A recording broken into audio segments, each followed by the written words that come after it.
Okay, you guys, if you're like me, your mailbox has been full of credit card offers lately, and they can be so tempting. So how do you decide if you should switch or maybe get an additional card? Cathy DeWitt Dunn from DeWitt Dunn is here to help us decide. Good morning. Good morning. It feels like it's just been insane lately with all the different offers, and it's so hard to know, okay, what's good, what's not good. So for example, there's one from Bank of America that's out there right now, and it has an incentive to, it's $100 online cash rewards bonus after you spend at least $500 in the first 90 days. So you think, okay, it's $100 for free, why not? But what should we be considering when looking at a card like this?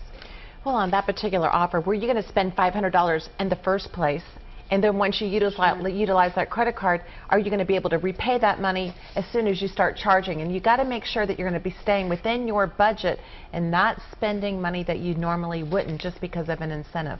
So then there's another one. It was like a Capital One venture card. It has all sorts of incentives. And then I also noticed there's low APR on purchases until next year, but then it's 11.9 to 21.9. Wow.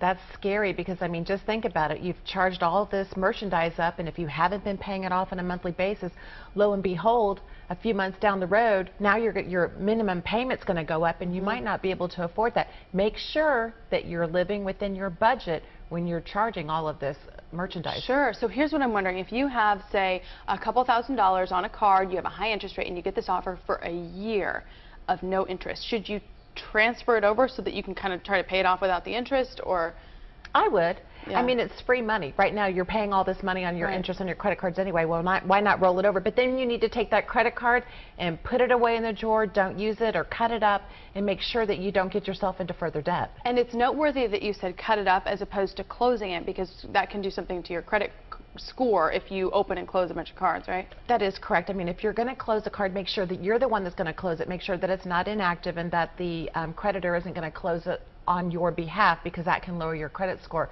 But just make sure that whatever you're going to do, that you're not going to further extend yourself with all these credit card offers, because a lot of people got into a lot of credit card debt back in 08 and 09. So yeah, I think a lot of people, that's Scary. Still fresh on memories, Yeah. certainly. And and this may be the first time that they're really allowed to have credit again.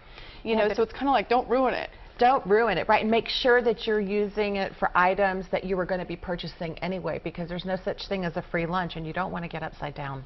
Let's talk really quickly about maybe college students or recent high school graduates, people in the 18, 19-year-old category. Is there a good starter card or a good way parents can help their children navigate this? Yeah, I mean, that's really scary, because once, you know, a lot of these credit card companies go after all the college kids. Yes. And I think one of the things is that they're going to probably get a credit card. You've got to live within your budget. Make sure you have a savings account.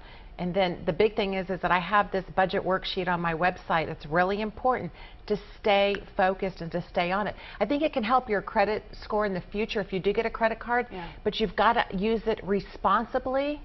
And you've got to use it for good purchases. And I guess, do you just look for the lowest interest rate you can find and maybe not a huge limit, I guess? Yeah, I think that's really the big challenge is make sure that maybe right now there's a lot of credit cards with zero interest, but the credit cards that have the very high credit limits on them for kids also have the highest interest rates attached to them. So just buyer beware. Or creditor beware, I guess. Yeah, that's for sure. Cathy, such great advice. Thank you so much. Thank you. And so information on the worksheet she mentioned are on our website, fox4news.com.